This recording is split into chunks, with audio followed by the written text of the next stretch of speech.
natin ang mga mahalagang talakayan. Bakit ba dapat na maging matuwid ang isang tao o ang isang kapatid?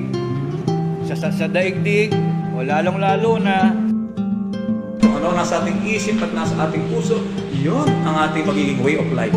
At ang ating way of life ay mag-result into action. Bunga ng ating magawain.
Mga kapatid,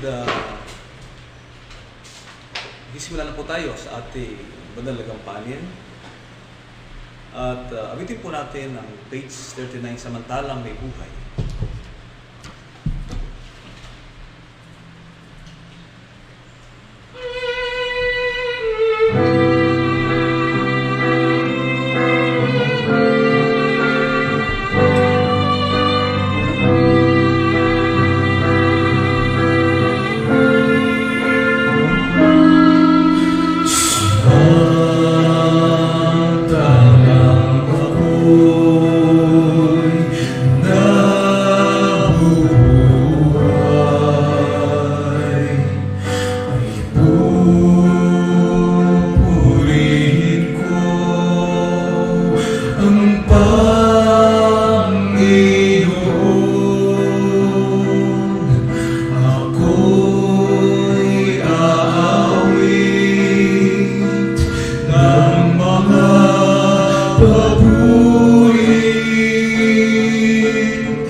sa Panginoon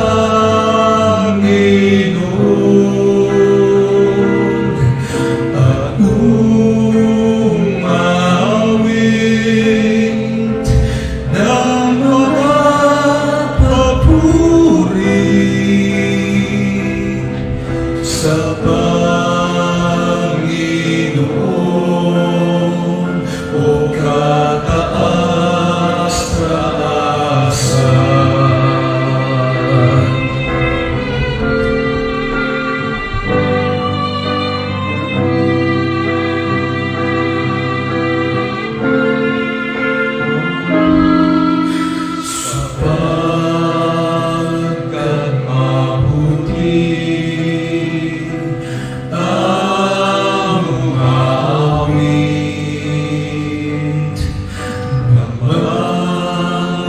magpuri sa ating Diyos. Ito'y ligaya na Kanyang marinig ang inaalay ng lingkod mo sa'yo, O Ama. Isang mabuting bagay ang magpasalamat sa Panginoon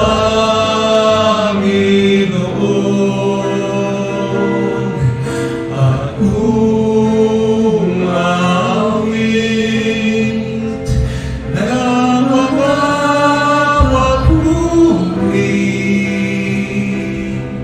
sa'yo, Panginoon, o kataas-taasan.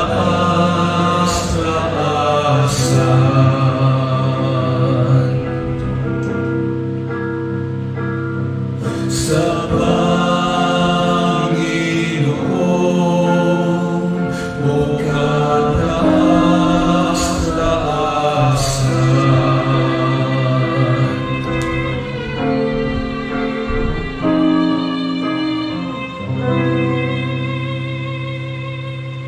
Mga kapatid, ang ating susunod na awit ay Mundo ng Bagabag sa page 19.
Siyang magsasabi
Magbabagong diwa, banal na bautismo, ang ikapapayapan.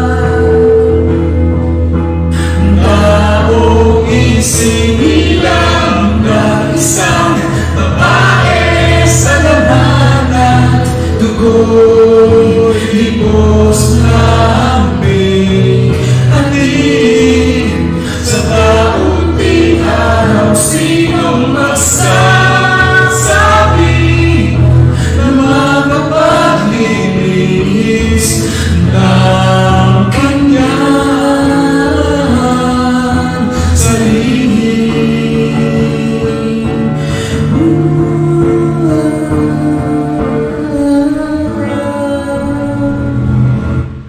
Page 72 na ang ating pong susunod na. Magpipigil.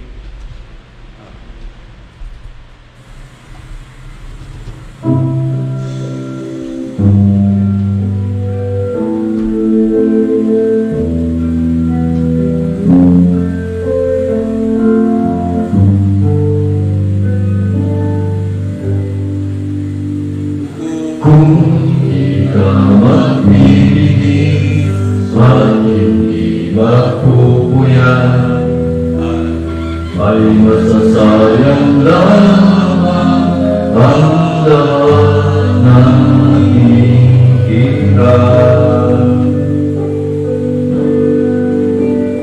Ang anyo ng masama ay laging kumakaway, layon ay sirain ang ating buhay. Isang laman ang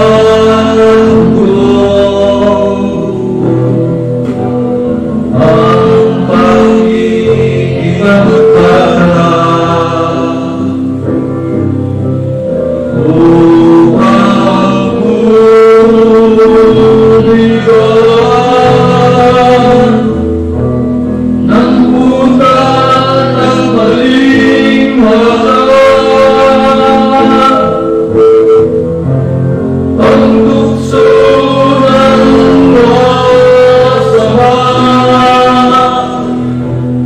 ay wala ng humpay.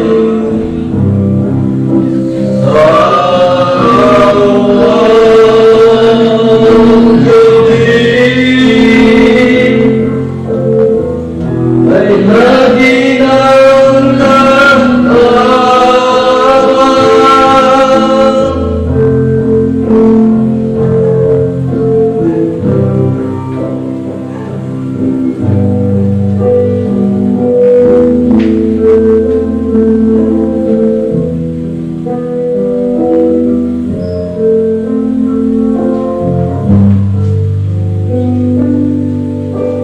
ngayon na panahon na lamang siguro, wag namin bigyan ang lahat ng kapriso.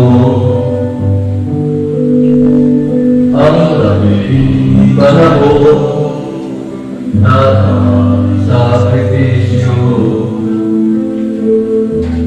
wag kang maibig ang araw ni Kristo. Isang laman ang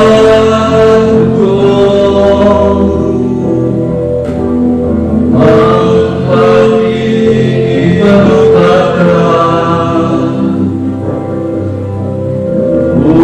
Upang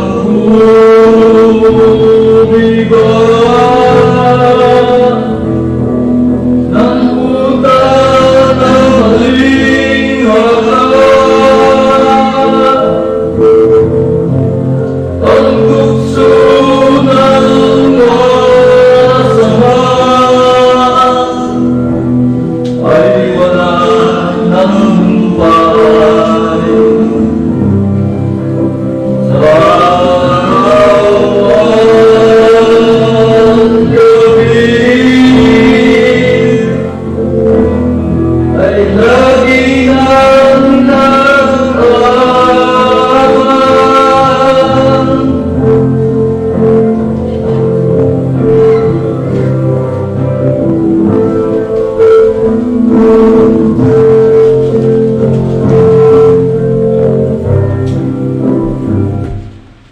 Mga kapatid, ang ating pong panghuling awit, If Heart is Filled with Sorrows, page 129.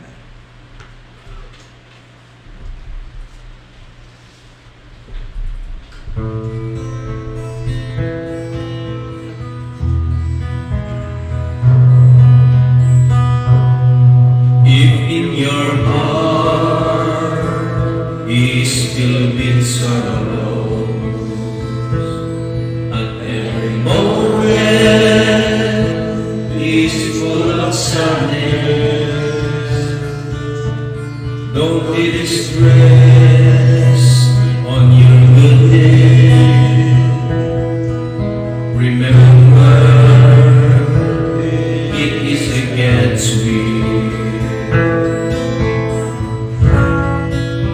Stand fast to your duty, and do not be dismayed about your words. Just keep it with loving kindness, and the blessings of God shall be with you.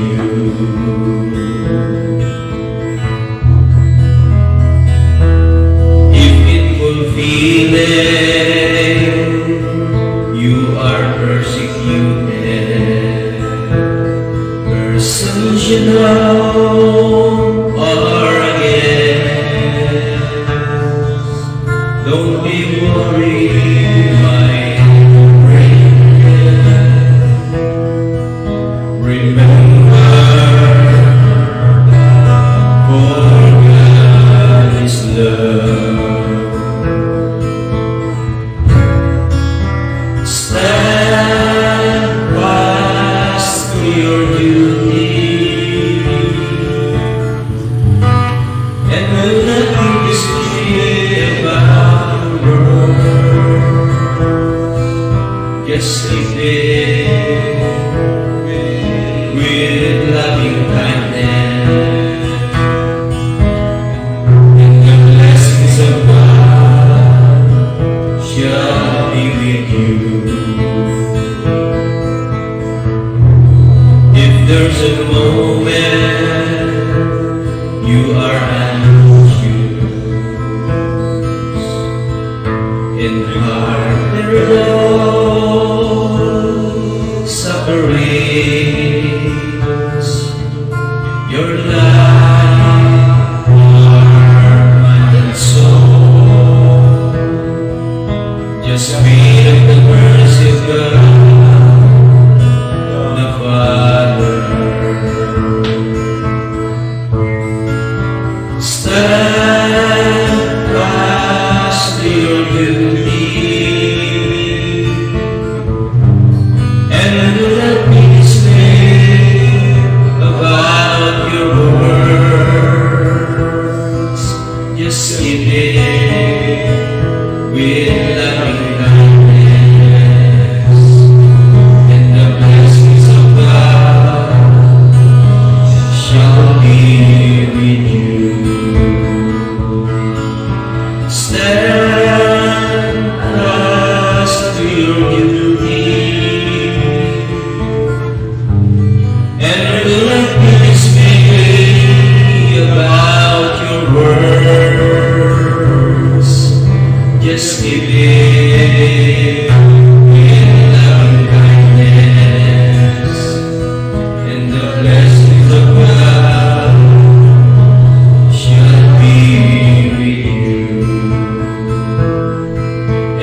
daigdig at tayo po ay nananalangin.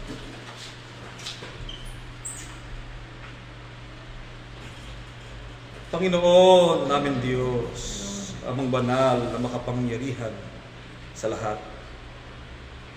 Sa hapon pong ito, dakilang Ama, narito po kaming ilan po mga hamak, mga walang kabuluhan po, mga alipin, sama-sama po nakapanindigan sa iyong banal na harapan. Bagamat hindi po natitiklop ang aming mga tuhod, ay nangaimpapa naman ang aming mga puso. Kumikilala at tumatanaw na malaking utang na loob sa iyong dakilang harapan. Sinasamba at pinupuri ka ng bawat isa sa amin ang naaayon po lamang sa Espiritu at sa katotohanan. Dakilang Ama, salamat po ng marami sa napakaraming mga bagay. Ang buhay at lakas na iyong ibinigay, ang hininga ng buhay, at ng lahat ng mga bagay na aming tinanggap, ay sa iyo nagmumula ang lahat ng mga bagay. Dinalaga mo po kami sa mga sandali pong ito, sa aming mga abang kalagayan upang ganapin ang iyong mga palatuntunan.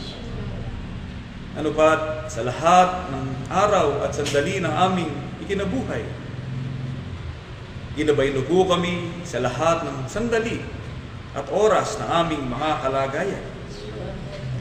At sa oras na ito, dakilang Ama, ay taglay po namin ng buong pagkakataon at karapatan na ganapin namin ang pagsambang hinahanap mo sa bawat iya sa amin.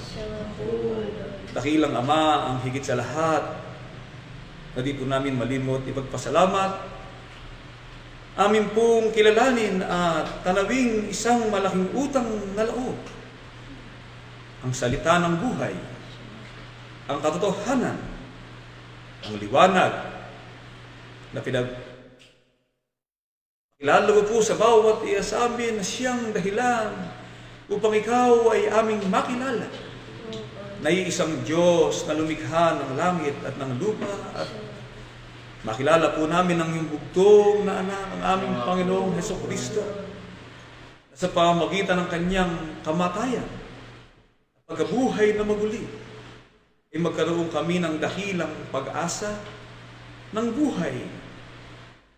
Magkaroon kami ng dakilang pagkakataon sa aming abang kalagayan ay makaasa sa iyong dakilang kapangakuan. Dakilang Diyos, dahil lang po sa dakilang kapalaran na naganap sa bawat isa sa amin, ay wala po kaming maaaring ibayad o itumbas sa iyong mayamang pag-ibig, kundi maliban na lamang po ang sa ganitong mga kaparaanan na sa tuwing sasapit ang sandali ng aming pananambahan, ay magsama-sama po kaming iyong mga anak, mabuklod ang aming mga puso't ng dami ng banal na kaisipang nagmumula sa iyo, upang ikaw, dakilang Ama, ay pagsamasamahan naming purihin at dakilain, parangalan ka namin at sambahin po namin ang iyong dakila at banal pong pangalan. Amen. Dakilang Ama, narito po ang bawat isa sa amin, hayag sa iyong dakilang paningin, kung sino-sino kami sa iyong dakilang harapan. Kung paano po kami nagdadala ng aming gawain at ng aming mga pamumuhay, ay di po namin maaaring mailingid sa iyong dakilang kaalaman. Mga abang alipin po kaming nilikhamong may hina, mga nilang po kaming marupot, sa kabila po ng aming naisin na maging dalisay at walang kapintasan sa iyong dakilang paningin. Ganap, dakilang pamanay, nagsisikap na maging matuwid sa iyong dakilang harapan, ngunit sadyang ganito po ang kalagayan at katalagahan ng pagkalikha mo sa amin, nasikapin man namin ang lahat ng mga bagay ayon sa iyong kalooban. Ngunit patuloy po pa rin po kaming nasumpukan sa mga kapintasan, sa mga pagkukulang, magawa na din naging kasang-ayon ng iyong dakilang kalooban. Kung kaya Sa oras na ito, dakilang Ama, nakikiusap po kami upang kami po na yung mga alipin na sa hapon po ito ng aming pananambahan sa iyo ay maging mga alipin pong karapat-dapat, suwambit lang, lumuwalhati ng iyong marangal na pangalan, nawa po ay paminsanan mong igawad sa bawat iya sa amin ang iyong banal na pagkapala, ang iyong banal na bendisyon sa kalilinis at sa pagpapatawad ng lahat ng aming managawang mga kasalanan. Dakilang Ama, nabubuhay kami sa bisa at kapangyarihan ng iyong dakilang kalooban. Dakilang Ama, kung wala ka sa aming buhay, ay tunay na wala po kaming magagawa. Yamang italaga mo kami sa huling kapanahunan ito. Naganapin ang dakilang misyon ng buhay at banal na pagtawag na itinawag ko po sa bawat iya sa amin. Sapagkat ang langit at ang lupa ay lilipas at ang daigdig na ito ay mawawala.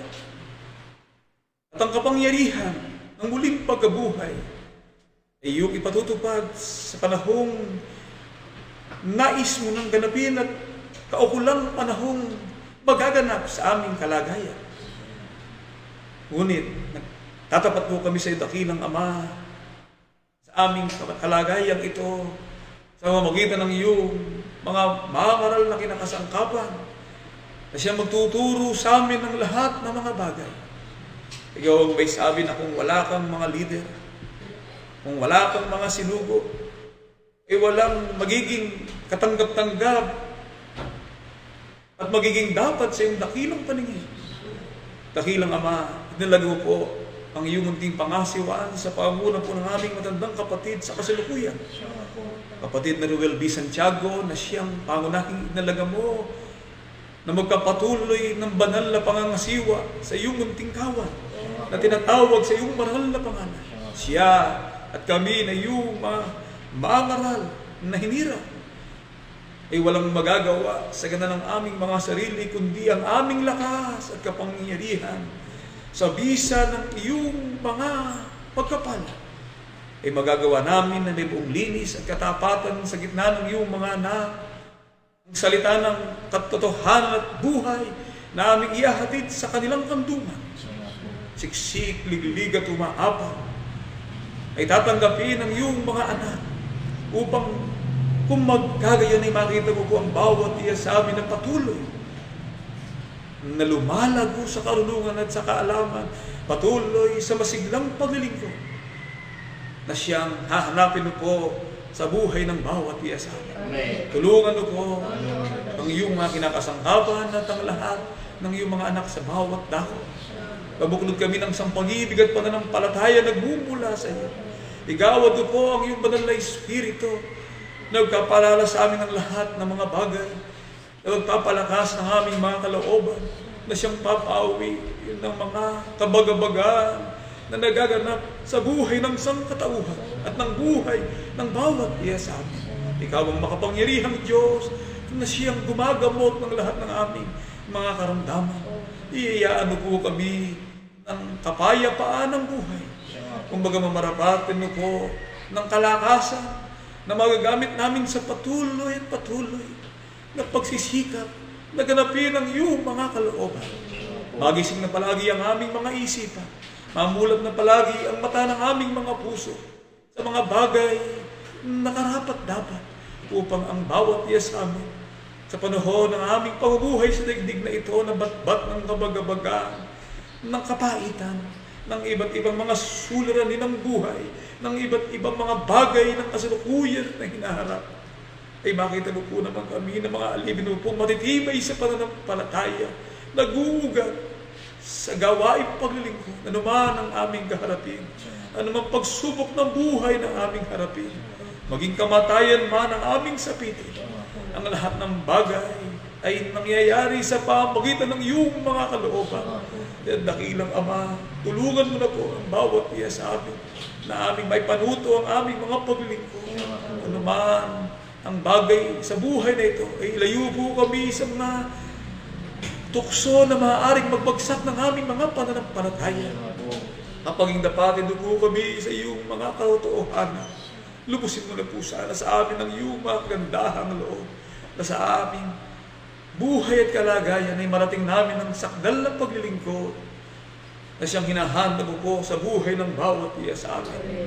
Nakiilang Ama, alahain mo po ang iyong mga lingkod na nasa mabibigat na karamdaman, ang karamdaman at sakit at pagdaramdam ay ipinahintulot mo po sa iyong mga lingkod upang aming mapagsanayan, upang aming maunawaan na ang aming katawan at buhay na ito ay may karupukan na di kami maaaring makaasa kailanman sa aming mga kalagayan, kundi sa pamagitan ng iyong tulong at magagawa, ay patuloy mo kaming kakalingain. Tulungan mo rin po sana ang aming kapatid na Luz Guminda Santiago sa kanyang kalagayan. Nalawan mo po na ang buhay ng lahat ng laman ay nasa dugo. At sa aming mga dugo ay nabubuhay kami dahil sa iyong kapangyarihan. Kung baga marapatin mo po dakilang Ama, biyayaan po siya ng kalakasan ng kanyang lupang katawan. Ang mga isinasaling dugo, gamot na kanyang iniinom ay magpapalakas sa kanyang lupang katawan. At hindi lamang po siya, kundi ang aming mga kapatid na nasa gayon din kalagayan ng mga nagkakaroon ng mabigat na karamdaman mula kay kapatid na Loyola Mangguban at sa iba naming mga kapatid, kay kapatid na Polly Amge na nasa dako na kanyang kinaroroonan. Dakilang Ama, ang lahat ng mga bagay na ito ay mabuti para sa amin. Ngunit ang lahat ng mga bagay umaasa kaming aming malalampasan. Alisin mo po sa amin ang takot, pawiin mo po sa amin ang pangamba, gamutin mo po ang aming mga kabagabagan na dulot ng karamdaman at maging ng gamot na lumilikha ng epekto rito sa aming mga lubang katawan. Ngunit umaasa kami, Panginoon, sa iyong tulong at kapangyarihan na ikaw ang Diyos na nagbibigay ng buhay, ng lakas at ng lahat ng mga bagay. Alang-alang sa katukulan, isinabalikan mo po sa bawat iya sa amin. Ang hiram na buhay na iyong ibibigay ay amin pong magagamit sa patuloy na paglilingkod sa iyo. Kasi aming isa sa katuparan habang pinauutang mo po kami ng buhay at mga kalakasan. Dakilang Ama, tulungan mo po ang lahat ng iyong mga anak sa bawat dako, sa mga magulang sa kanilang mga tahanan, sa pangasiwa sa kanilang sangbahayan, igawad mo po ang lubos na pagkakaisa ng pananampalataya. Loobin mo, Panginoon, na maunawaan ng mga anak ang kahalagahan ng patuloy na sumusunod sa patnubay ng kanilang mga magulang. Huwag nawang mawala ang kanilang pananampalataya. Kapaglabanan po nila ang iba't ibang kasamaan at pita ng kabinatan at ng kadalagahan na umiiral sa mundong ito. At kanila po ito mapaglabanan at maitaguy ng pananampalataya upang kung magkagayon dakilang Ama dito po sa silo ng langit ay di mawawala ang lahi ng mga saserdoting banal na maglilingkod sa iyo at mag-ahayag ng dakilang karangalan ng banal na pagtawag na itinawag mo po sa buhay ng bawat iya sa amin. Dakilang Diyos, umaasa po kami na sa hapon pong ito ay ikaw ang Diyos na nakapanunghay sa bawat iya sa amin. Tulungan na rin po ang lahat ng iyong mga anak na nasa malayong lupain, sa ibayong dagat, na bahagi rin po na kasama namin sila sa ganitong kalagayan. Gayon na rin po ang aming mga kapatid na nasa kanilang tahanan, ang iglesia sa kanilang mga bahay, ang mga kapatid namin na nasa dako na kanilang kinaroroon ng hanap buhay, at maging sa kanilang mga military barracks, workers quarters at iba't ibang dako, saan man sila naroon, ay makabahagi po sila sa pagpuputol-putol ng tinapay ng kabuhayan na pagkain ng aming mga kaluluwa upang kung magkagayon dakilang Ama ay mananatili sa aming mga kalagayan na kami maghahain ng mga handog na nakalulugo sa iyong banal na kaitasan, mga hain ukol sa Espiritu na siyang hinahanaw po sa aming mga kalagayan. Dakilang Diyos, umaasa po kami na sa pamamagitan ng iyong salita ay kami gagaling. Sa pamamagitan ng iyong salita ay kami bubuti at huhusay. Sa pamamagitan ng iyong salita ay lalakas ang aming mga nangihinang kalooban. Dakilang Ama, loobin po sa oras na ito sa aming pagpuputol-putol ng tinapay ng kabuhayan na pagkain ng aming mga kauluwa ay hindi lang namin narinig kundi magkaroon ng pitak sa aming mga puso. Na ito po'y aming malakaran at may sa kabuhayan habang pinautang po kami ng buhay at mga kalakasan. Dakilang Ama, mga anak mo po kaming nabubuhay sa maraming pangailangan. Hindi ko nga po sambitlahin ang pangailangan na lahat ng iyong mga alingkod ay natatalastas na pong lubos ang lahat ng mga bagay. At sa oras na ito ay umaasa po kami ng iyong pagkapalang at banal na bendisyon ay gagawad po sa bawat iya sa amin sampo ng lahat ng iyong mga anak. Ang lahat ng ito hinihiling po namin sa pangalan ni Jesus, aming dakilang tagapagligtas. Amen. Kapatuloy po tayo mga kapatid sa ating banal na gampanin sa mga sandali pong ito at tayo po ay nasa lalong pinakamahalagang bahagi na ng ating pagtitipon. Walang iba kundi ang pag-aaral ng mga salita ng Diyos na nakasulat sa Biblia sa pamamagitan po ng isang paksang napanahon ang uri ng kaanib sa IDBCJ na hindi kayang bagabagin ng masamang panahon, dumarating at makakapaitan sa buhay. Mga kapatid, hindi po natin maiiwasan ang pagbabago ng panahon. Ang pagbabago ng panahon dumarating ay may pagkakataon na dumarating ang masamang panahon. At hindi lamang po ang masamang panahon, kundi dumarating din ang mga kapaitan sa buhay. Sa pangkalahatang aspeto ng daigdig, ay may tatlong bagay na dumarating. Bukod pa sa mga personal na kalagayan ng buhay ng isang nilikha, dumarating ang digma, dumarating ang mga salot, dumarating ang pagbagsak ng pamumuhay o ng ekonomiya ng tao na siyang nagdudulot ng malawakang gutom. Dumarating din ang pagbabago ng panahon sa pamamagitan ng klima ng panahon. Patuloy na pag-init ng panahon sapagkat ang North and South Pole ay nauubos na ang yelo, tumataas ang mga dako ng dagat at maraming lugar ang naapektuhan ang pagkakaroon ng tinatawag po nating global warming. Na ang epekto naman po nito ay malakas na bagyo at hampas ng hangin na maaaring makasira ng pamumuhay at ari-arian. Nagdudulot din po ito ng matinding pag-init ng panahon na siyang lumilikha na ang mga bagay ay nagkakaroon ng mga sakit, hindi lamang sa halaman, sakit maging sa hayop at mga sakit na likha ng tao. Sabi po ng mga pagsusuri at pag-aaral na matapos na mawala ang COVID-19 na ito o pandemic na ito, ay mas mababangis na sakit pa ang maaaring dumapo sa tao. Hindi lamang po sa hayop, kundi maging sa tao. Kaya ang ating pong panahon na kinaroroonan ay isang panahon punong-puno ng pakipagpunyagi. Panahon na punong-puno ng maraming pangyayari na maaaring ang maging resulta nito ay makapaitan sa buhay. Sa unang tanong po ay tumanong tayo ng ganito. Ano ang katalagahan sa buhay ng tao sa mundong ito? Dito po sa aklat ng Job 14 at ang talata ay 1 atin pong pakinggan. Taong ipinanganak ng babae ay sa kaunting araw at lipos ng kabagabagan. Hindi po tayo makaiiwas sa bagabag sapagkat tayo po ay anak ng ating nanay. Ang anak ng taong ipinanganak ng babae, sino po dito ang hindi pinanganak ng kanyang nanay? Tayo pong lahat ay pinanganak ng ating nanay, ng ating ina. Ay kaunti raw ang ating araw at lipos ng kabagabagan.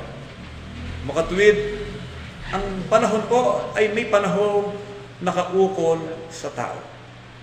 May panahon sa bawat pangyayari sa buhay ng sangkatauhan Gaya po na ipinakikilala sa aklat ng Ecclesiastes 3:1 hanggang 8 ay ganito po ang ating mautunghayan, mga kapatid.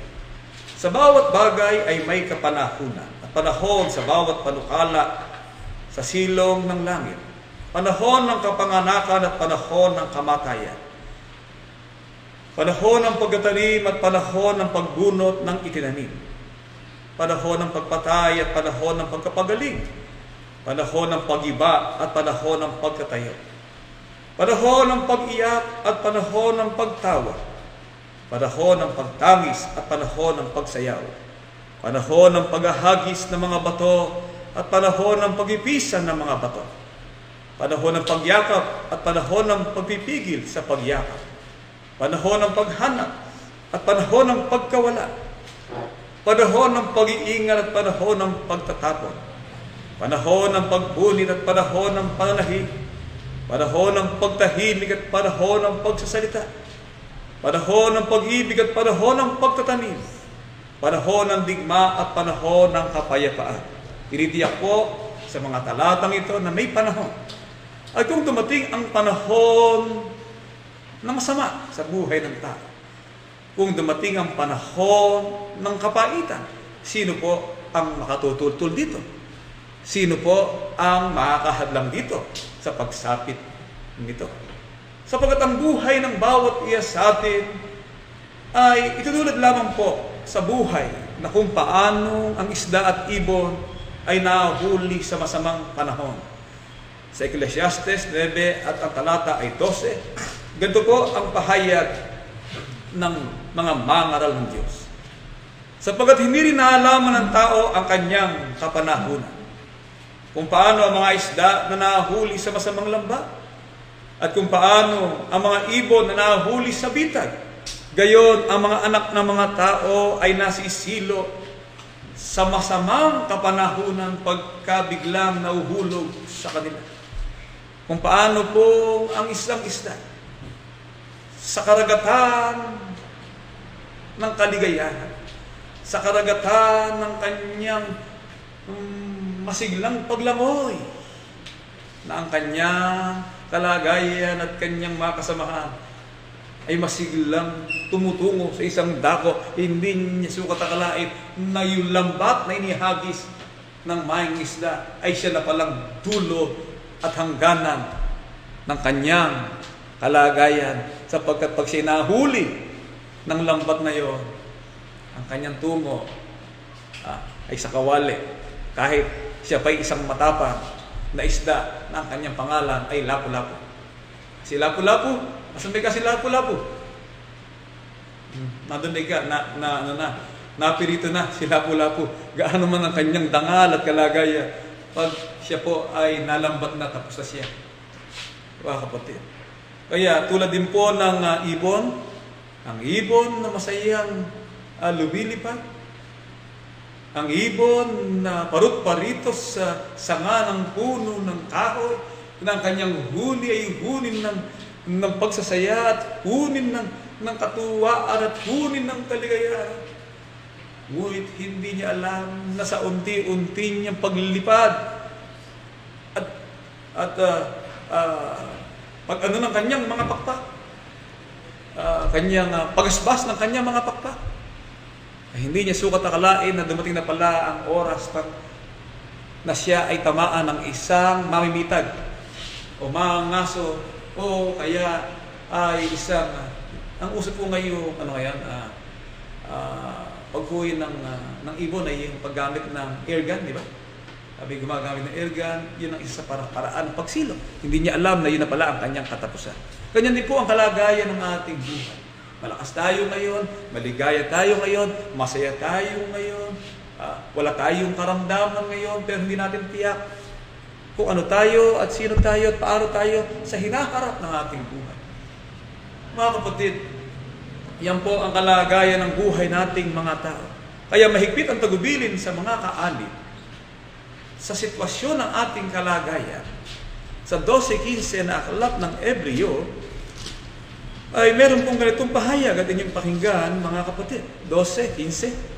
Nakalat ng ebryo, napakaingatan na baka ang sinuman ay di makaabot sa biyaya ng Diyos.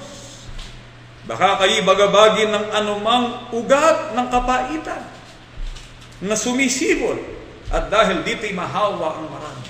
Marami pong ugat ng kapaitan. Ang kapaitan, dulot ng kakulangan sa pangangailangan. Sa panahon ngayon ay dumating ang malaking pagkabago, sapagkat ang kailangan ng tao ay hanap buhay. Maaaring sa hanap buhay ay magdulot ng kapaitan sa isang tao, sapagkat ang tao po ay nangangailangan, kinakailangan niya ng maayos sa tahanan, kinakailangan niya ng pagkain, kinakailangan niya ng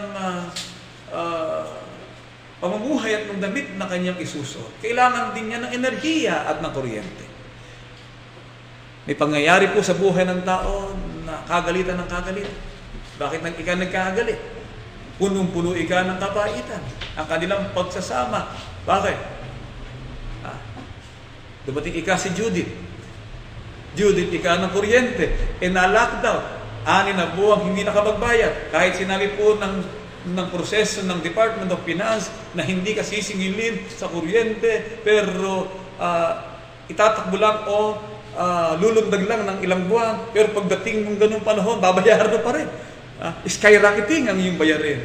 Sumasakit ang ulo ni nanay, sumasakit ang ulo ni tatay, hindi niya alam ang gagawin, at lumilikha po ito ng kapaitan sa pagsasama, sapagkat tinagumulan po ito ng pag-aaway at pagkagalit ng isang tahanan. Isang uri din po ng kapaitan. Kung dumarating ang panahon ng karamdaman, paghabag at mga suliranin ng buhay, ang sinasabi po sa atin ng banal na kasulatan ay pakaingatan. Tayo po ay mag-ingat. Kung dumarating ang maaaring ang mga bagay na ito na panahon na nagaganap sa atin ay maaaring magsiresulta po ang tawag ng kasulatan ay ng bagabag na siyang ugat ng kapaitan. Hindi po sa atin,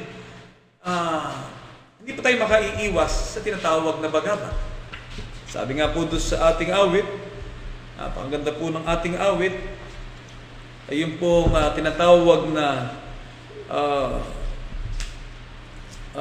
distress. May distress. Don't be distressed. Huwag po tayong mabagabag. Yung pong distress, pag nagtuloy-tuloy po yan, ang maging-resulta po niyan ay stress. Mga kapatid. At ang stress ay maging-resulta sa atin ng kabagabagan at ng mga bagay na hindi ka mapalagay.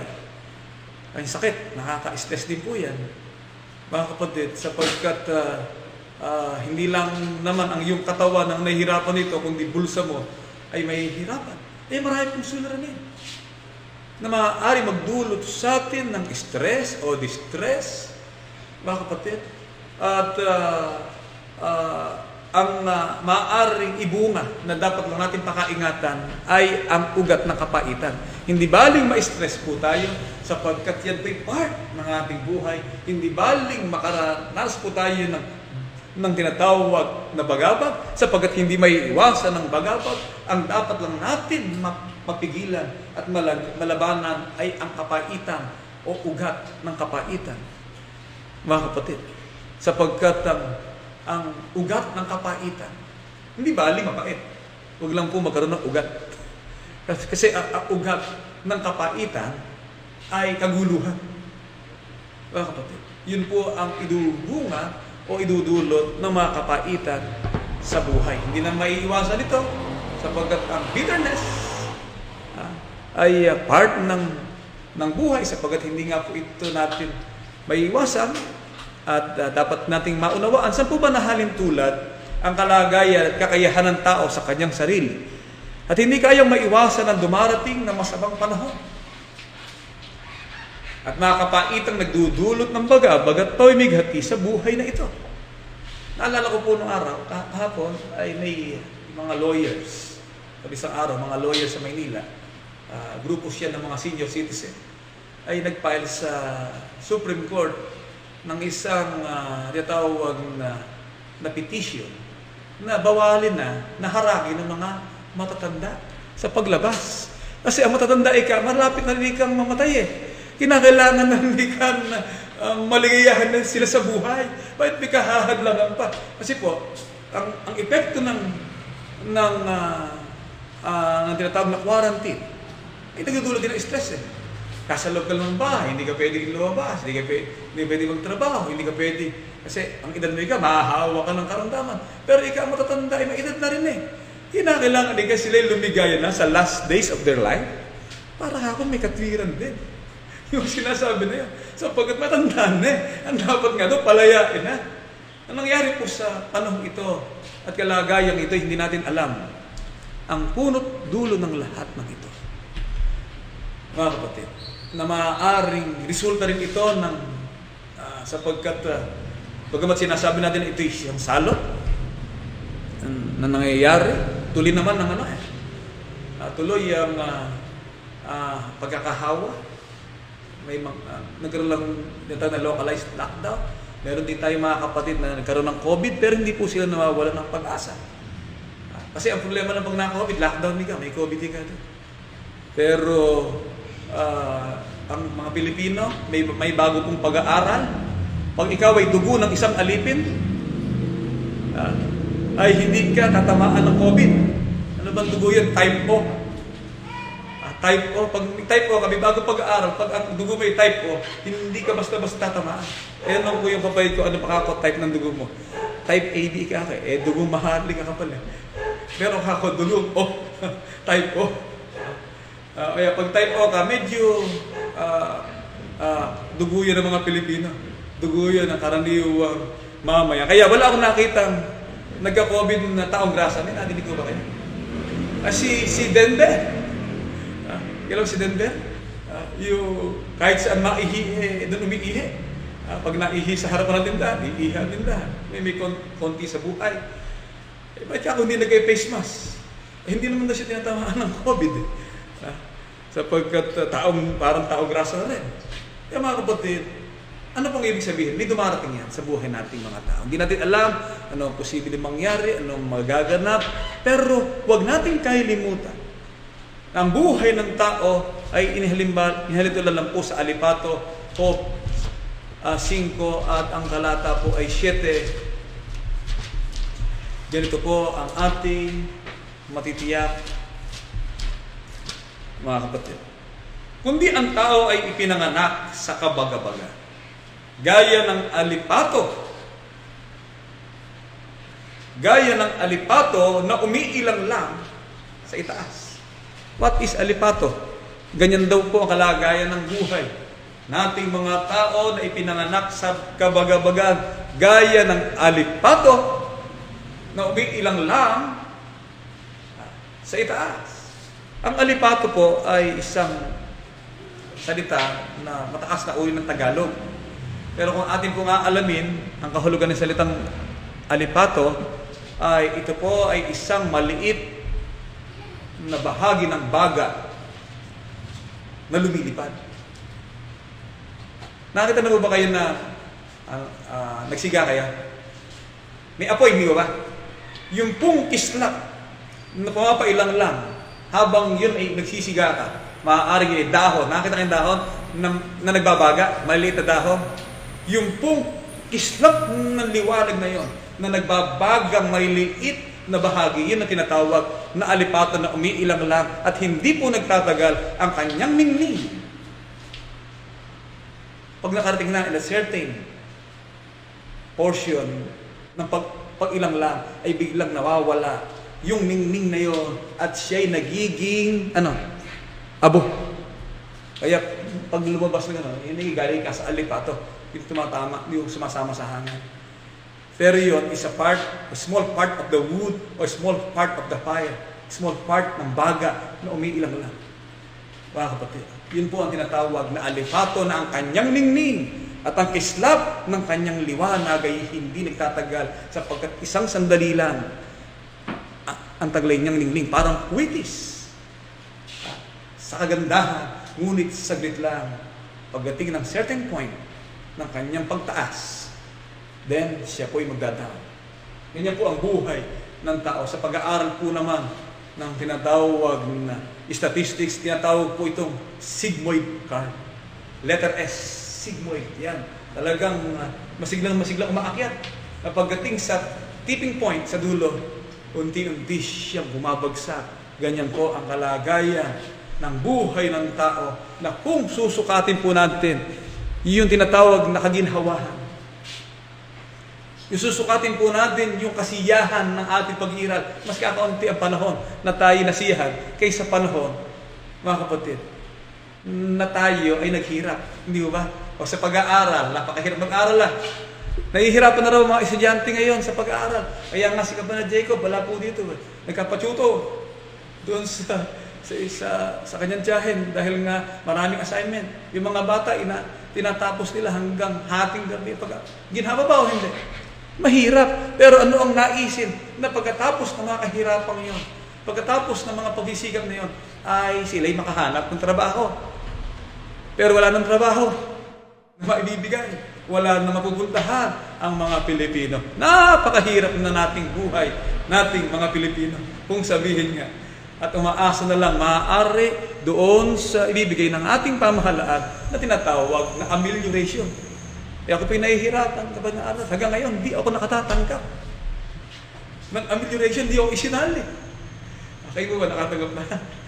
Wala yung mga teacher, hindi makakatanggap.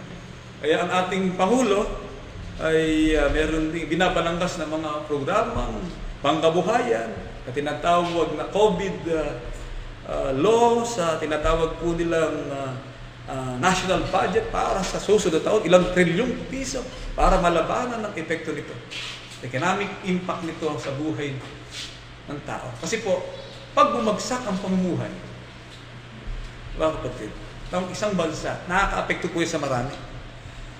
Pag nawalan ng trabaho, nawalan ng opportunity, ang mga batang nag-aaral, humirap ng humirap, guwit ng guwit, nasabayan pa ng panahon ng digma na sinasabi ng Biblia, panahon ng digma, panahon ng kapayapaan. Ay, ito po ay talagang magre-resulta ng paggapang ng pamumuhay ng mga tao. At kung ang tao po ay gumagapang sa pamumuhay, kahit tayo lingkod ng Diyos, kasama tayo sa community at hindi tayo makaiiwas dito.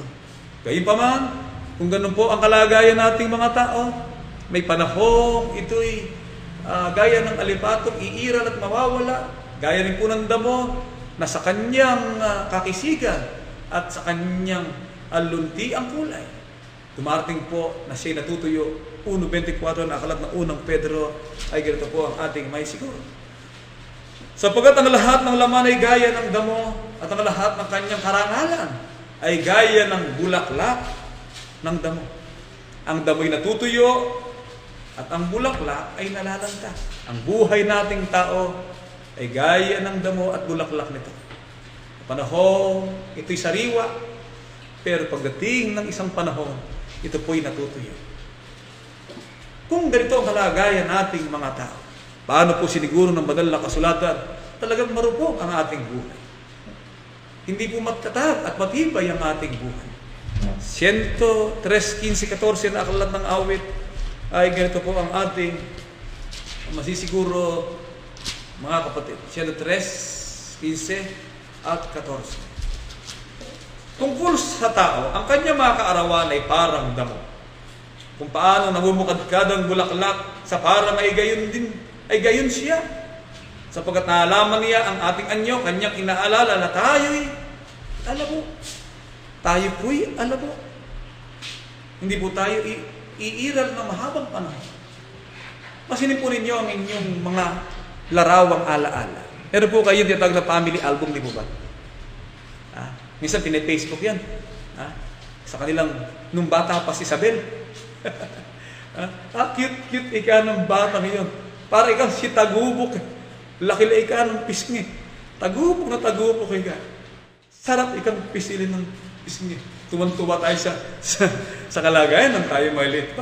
Pero pag iral ng panahon, nakita natin, ay ito na pala tayo. At meron pong bagong app ngayon. Hindi ko pala nasusubukan kasi cellphone ko, low class lang Bagong app ngayon, ang picture mo, pwede mong patandain na ikaw ay nasa edad, nasa 60 o 70 anyos, na ikaw, ang itsura ng pagdating ng araw. Hindi ba, Kabana Sara? Meron na. Pakita mo nga sa akin yung app na yun, pag ikaw ay matanda na. Ikaw pa rin ba Princess Sarah pagdating ng ganun maputi ka ba? Ano ba itsura natin? No? Ang ibig ko sabihin mga kapatid, parang kailan lang ay naalala pa natin na tayo nag-aaral sa high school. Parang kailan lang ay naalala pa natin na ikaw ay nililigawan ng iyong kaklase at ikaw inihahatid sa inyong tahanan o pinadadalan ka ng mga labing memories sa magitan ng mga sulat. Ang uso nun ay ang tawag doon, diary. Sinusulat ng mga estudyante. Ang mga diary o kaya nagpapadala ng mga card. Ngayon po hindi na eh. Ang card ngayon nandun na sa cellphone. Kaya minsan ng mga bata ngayon, nagtatago. Siya lang ang gusto makakita. Pag sinabi sa mami niya, ayaw niya ipakita kasi nga meron siyang tinatago doon sa kanyang cellphone. Yung kasiglahan ng kabataan ay damang-dama natin sa ating panahon. Parang kailan lang ikaw ay isang muse sa inyong paaralan. Yung kagandahan at kakisigan. Pero hindi yung tatagal, pag umidad ka na sa ganitong edad, parang kailan lang ang lahat. Ang ating katawan ay unti-unting humihina. Nakakaramdam ka na ng maraming naramdaman sa katawan na hindi tulad ng dati na ikaw ay nasa panahon pa ng karaniwang kabataan. Mga kapatid, yan po ang ating buhay. Marupukta ang tao, siya nangihina, susceptible siya sa pagkakaroon ng karamdaman. Mga kapatid, hindi na siya natulad dati na kahit umuulan, umaari, nakapagkatrabaho sa bukirin, konting ulan lang ay siya inahisipon. Tuloy pa po ngayon, pag nasipon ka, COVID ka na. Kaya naman sa Nueva Ecija, hindi po matindi dito ang testing. Kasi pag nag-testing ng matindihan, tulad sa Cavite, kasi ang governor doon, meron talaga silang matinding testing. Pag sinipong ka, testingin ka na, COVID ka agad.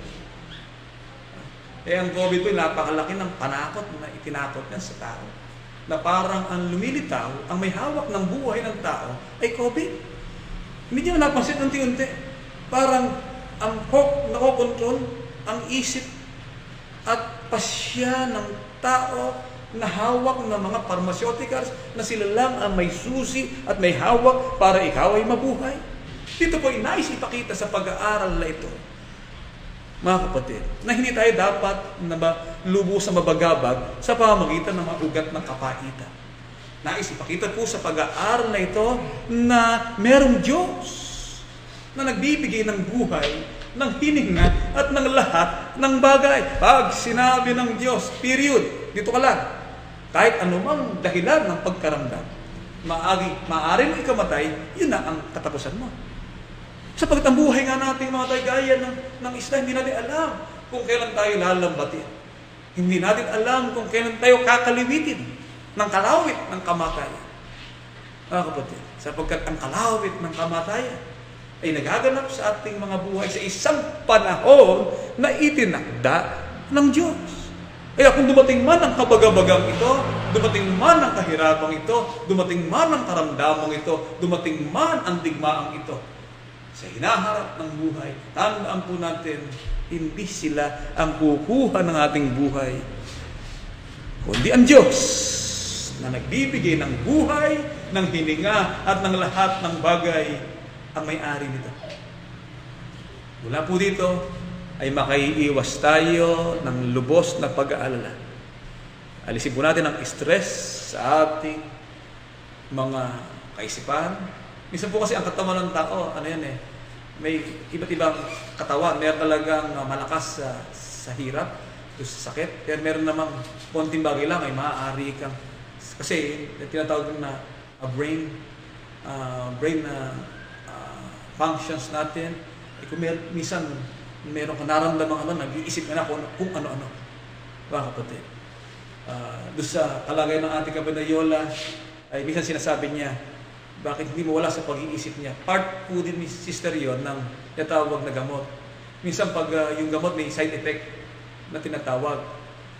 Minsan side effect, ng gamot, lalo na kung ikaw ay galing sa isang kalagayan na pag tumisan umuulit yung side effect ay parang nasa isang lugar ka na sobrang dilim na hindi mo maintindihan, parang nabablock ang yung memory gap, nagkakaroon ng memory gap. May mga side effect din pumisan ng gamot Kaya ang nakikita ko po dyan ay huwag po tayo labis na mag-alala, lubos na mag-alala sa mga bagay na nangyayari. Tandaan po natin, ang ating hininga at buhay ay galing sa Diyos. Huminga tayo ng malalim. Manalangin tayo ng lubusan at ating ilagak sa Diyos ang lahat ng ating mga pagkabalisa. Bakit hindi naman maiiwasan talagang sa ating buhay nababalisa tayo? May dumarating minsan na pangyayari na nangyayari sa iyo na ayaw mong maulit-ulit. Minsan nagiging ang isip po natin nagiging kakaroon tayo ng fear of the unknown.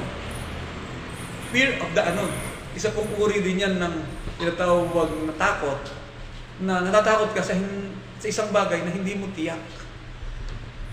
Kaya po, ang paraan ay una, yung medication natin, mahalaga rin po yan sapagkat naniniwala tayo na ang gamot at ang mga doktor ay kinasangkapan din para hindi po para gumamot ng kamatayan.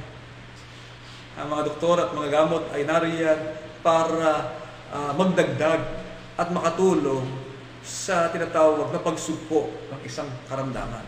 Gayunpaman, dapat nating maunawaan na tayo bilang kaanib sa loob ng iglesia ay hindi kayang bagabagi ng mga kasama ang dumarating sa buhay sa kanyang paglilingkod. At sino po at anong uring kaanib ang ganitong kapatid sa iglesia? Sa aklat ng Kawikaan 12:3, ganito ang ating matitiyak. Ang tao ay hindi matatag sa pamagitan ng kasamaan. Ngunit, ang ugat ng matuwid ay hindi makikilos. Ang matuwid na nag-ugat. Nag-ugat saan? Nag-ugat sa pananampalataya, 2:6-7. Kaya kinakailangan po, meron tayo ugat. Ay pa kinakailangan na ugat. Pag dumarating malakas na bagyo, sino pong halaman ang hindi kayang ibuwal? At kung mabuwal man, ay hindi siya tuluyang umabagsak. Yung halaman at punong nakaugat. Tama ko, hindi? Kahit na super type kung paano dumating, meron nga alam niya. Puno na, no? Talaga naibuwal. Pero nakatagilid pa, pero nagbubunga pa Sapagkat nakaugat, naroon pa rin ang kanyang buhay. Yan po ang kinakailangan na makita sa bawat tiya sa atin, nag-ugat sa pananampalataya. Kolosas 2:6-7, basahin po natin. Dapat ang mga wari may Kolosas 2:6-7. Kung paano nga na inyong tinanggap si Kristo Jesus na Panginoon, ay magsilakad kayo gayon sa Kanya, na nag-uugat at nangatatayo sa Kanya, at matibay sa inyong pananampalataya, gaya ng pagkaturo sa inyo na sumasagana sa pagpapasalamat. Ano po ang dapat nating maunawaan nang tanggapin si Kristo? Nung paano tinanggap natin si Kristo? Ay nagsisilaad kayong gayon sa Kanya. Paano mo tinanggap si Kristo? Si Kristo ay anak ng Diyos. Tinanggap natin siya kung ano si Kristo. Siya'y tibay hanggang sa kamatayan sa krus. Na hindi siya nagreklamo. Gaya na natupa sa patayan, na hindi siya nag-react dun sa sitwasyon na nangyayari sa kanya. Sapagkat meron siyang gagampan ng papel. Ang buhay po natin ay meron tayong ginagampan ng papel sa buhay na ito, na maglingkod sa Diyos. Kung mawawala po sa atin ang ugat ng pananampalataya at mababalisa po tayo sa panganib na dumarating. Natural ang panganib na kababalisa yan. Pag dumarating ang kaaway, ano ang ginagawa natin? Nagkakaroon tayo ng pag-aalala. Nature po yan. Human factor po yan. Ang kaaway na dumarating sa tao ay nagdudulot sa kanya ng kabaga-baga. Loss of income, bagabag yan. Loss of personal property dahil sa iyong ari-arian na tinamaan ng isang kalagayang ito'y nawawala ang value nito sa buhay mo, nagdudulot din ng bagabag yan. Yung mga bagay sa kalagayan ng bawat tiya sa atin na pinakikinabangan natin ay nagdudulot ng bagabag yan. Pero kung tayo po ay nakay Kristo, mga kapatid, sabi nga ng mga apostol, wala tayong dinalang anuman sa sanglibutan. Wala tayong dinala at wala rin tayong maiaalis na anuman sa sanglibutan. Kaya kung meron kayong pagkain at pananabid, ay masisiyahan na kayo roon. Kaya maraming salita na itinuturo po sa atin na magbibigay sa atin ng inspirasyon para tayo po ay mag-ugat na nangatatayo anuman ang malakas na bagyo ng buhay na dumarating. Sa ating kalagayan ay hindi po tayo mawawala ng pag-asa, kundi ang kapalit ng mga kabagabagang sa atin ay dumarating ay sumasagana naman tayo sa pagkapasalamat. Nagaya ng ating kapatid na Raquel C. Manggubat, nagpasalamat sa dakilang Diyos na buhay, sa mga kapayapaan, kaligtasan, maayos na kalusugan, maayos na hanap buhay at muling pagsapit ng kaarawan ng ating minamahal na kapatid. Wala na itong nakalagay kayo ng edad na. Sa susunod, lagay mo yung edad ninyo. Para mabati natin kayo sa inyong ika 18 taong kaarawan. Si kapatid na Richard, sis Mariam Melanie, at sis Aliyah Flora, sis Cebu, ay nagkapasalamat din po sa dakilang Diyos dahilan sa mga pagkapala, kagandahang loob, kaligtasan na nakakamit ng kanilang pong pamilya sa araw-araw ng kanilang buhay. Kaya din po ang ating kapatid na Loyola, si Manggubat, nagkapasalamat sa Diyos dahil sa patuloy na pagkapala, pagbibigay ng buhay, at lakas at pagkapagaling sa karamdaman. Kaya mga kapatid, ang naging kapalit ng mga maaaring kabagabagang sa kanila'y dumarating ay lubos tayong nag-ugat sa pananampalataya. What is faith? Ano ang tinatawag na pananampalataya? Ang pananampalataya, pagtitiwala sa mga bagay na di nakikita. Ang katunayan ng mga bagay na hinihintay, gaya po ng ipinakilala dito sa aklat ng Hebreo 11 at ang talata po ay 1. Pakinggan po natin. Ngayon, ang pananampalataya ay siyang kapanatagan sa mga bagay na hinihintay. Sino ba ang ating hinihintay? Meron po ba tayong hinihintay? Anong halaga ng ating buhay? Ang halaga po ng ating buhay ay gumagawa tayo at gumaganap tayo ng katungkulang sa atin ay ibinigay habang tayo po ay naghihintay. Sino ang ating hinihintay? Nahintayin. Ang sabi sa aklat ng Tito 2:13, nahintayin yung mapalad na pag-asa. Ang ating pong hinihintay ay ang kaganapan na dumating na sa atin ang tinatawag na mapalad na pag-asa. Nahintayin yung mapalad na pag-asa. Meron po tinatawag na mapalad na pag-asa. Blessed hope. Sapagkat hindi lahat ng hope ay blessed. Hindi lahat ng pag-asa, mga kapatid, ay mapalad na pag-asa. Ang mga bagay sa buhay na ito ay hindi pag-asa. Sapagkat ang mga bagay na nakikita ay hindi pag-asa. Sapagkat ang mga bagay na nakikita ay mawawala at darating sa panahon na ito ay mawawala ng saysay. Ang ating pong hinihintay ay ang mapalad na pag-asa at ang pagkapakita ng kaluwalhatian ng ating dakilang Diyos at tagapagligtas na si Jesucristo.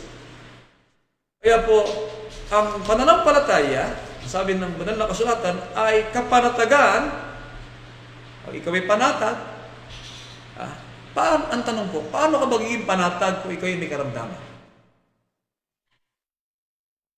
Paano ka magiging panatag pag may problema ka sa income? Paano ka maging panatag kung may COVID ka? Kasi nga ngayon, pag nagkasipon ka at tines ka ng gobyerno, COVID ka. Yan po ngayon ang nangyayari. Mabuti sa Nueva walang matindihang testing. Sa ibang lugar ng Maynila, pag may matindihang testingan, COVID ka agad.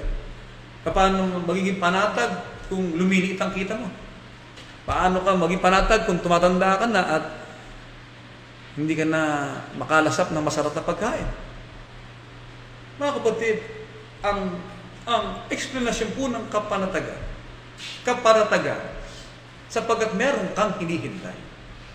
Kaya kung malagot man ang buhay, hindi tayo labis na mag-aalala. Kung matapos man ang buhay na hindi sa pamamagitan na buhay na ang magdideklara nito ay ang COVID o ang karamdaman o ang sino mang mga bagay na nilalang, ang magdideklara ng buhay na ito ay ang Diyos na nagbigay sa iyo. Mga kapatid, naroon ang ating kapanatagan sapagkat meron tayong hinihintay na siyang katunayan ng mga bagay na di nakikita. Hindi po natin nakikita ang langit na ipinangako ng Diyos at ang isang mata na pagbabago ng lahat ng mga bagay, pero sumampalataya po tayo sapagkat ang lahat ng ito ay tapat at tunay na mangyayari sapagkat walang salita mula sa Diyos na di may kapangyarihan. Sapagkat ano po ang dapat na maging kalagayan ng ating mga kapatid, maging panatag tayo.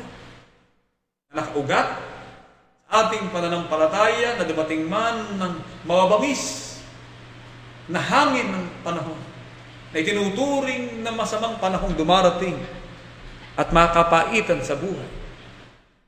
Iniwala tayo na sisilang ang bagong umaga sa buhay ng mga kapatid, kahit man tayo po'y makaranas ng ganitong sitwasyon ng kalagayan.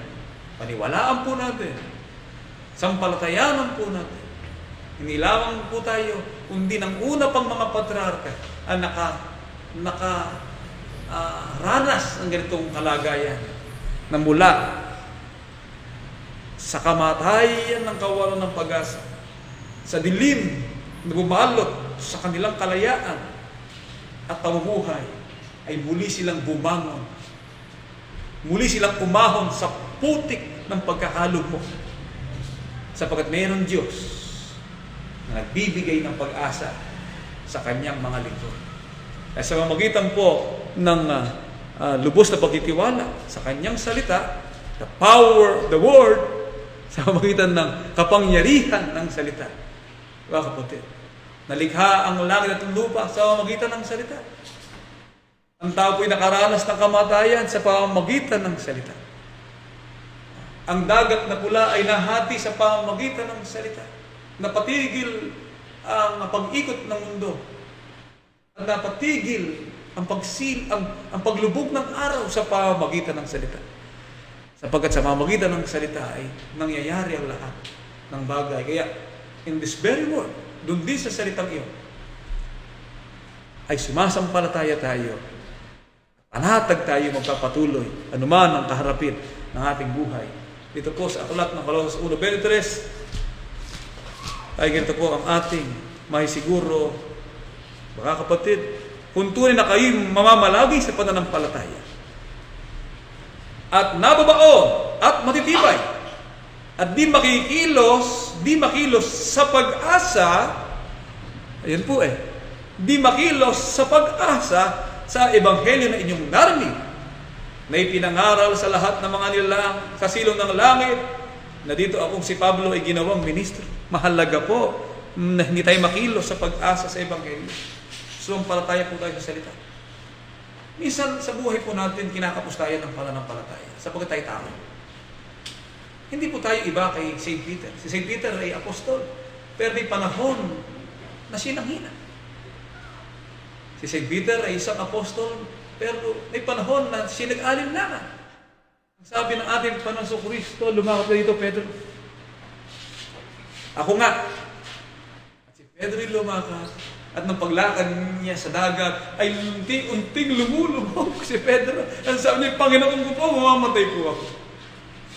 Hinapos siya ng pananampalataya. Sa kamatayan maaaring dumating sa Kanya. Sapagkat hindi niya sinampalatayan ng nandoon si Yesu Kristo, naroon ang Panginoon. Ikaw nakakaunti ang pananampalataya. Mga kapatid, ano kung mamatay? Ano kung lumubog? Pero sabi ng ating Panginoon, lumakad ka. Sumpalataya ka. Huwag ka mawala ng pag-asa. Yung sukatan po ng ating kakayahan sa pagtitiwala ay hindi pantay-pantay. Sapagkat tayo po ay may magkakaibang kalagayan ng ating pamuhay at ng ating paglilingkod at ng ating sitwasyon ng ating pananampalataya sa ating kalagayan, mga minamahal na mga kapatid. Kaya, yung lubos na pagtitiwala ay hindi dapat mawala. Ano man ang sapitin ng ating kalagayan ng buhay, huwag po tayo bibitaw, huwag po tayo panghihinaan ng loob, manalig po tayo sa kanyang pangako. Pinatunayan po ba ng banal na kasulatan ang kapatid na nanatiling gumaganap sa aral ng Diyos sa IDBCJ ay hindi makikilos sa pananampalataya? Sapitin man ng masamang panahon ang lakad ng kanyang buhay. Dito po sa aklat ng Mateo 7:24 hanggang 25 ay ganito po ang nakasulat. Kaya't ang bawat dumirinig ng aking mga salitang ito at ginaganap ay matutulad sa isang taong matalino na itinayo ang kanyang bahay sa ibabaw ng bato. At lumagpak ang ulan at pumaha at tumihit ang mga hangin at kinampas ang bahay na iyon. At hindi nabagsak sapagkat natatayo sa ibabaw ng bato. Ito po ay salita ng ating Panginoong Hesukristo na kinakailangan ang ating pagkatanim ay nakatayo sa ibabaw ng bato.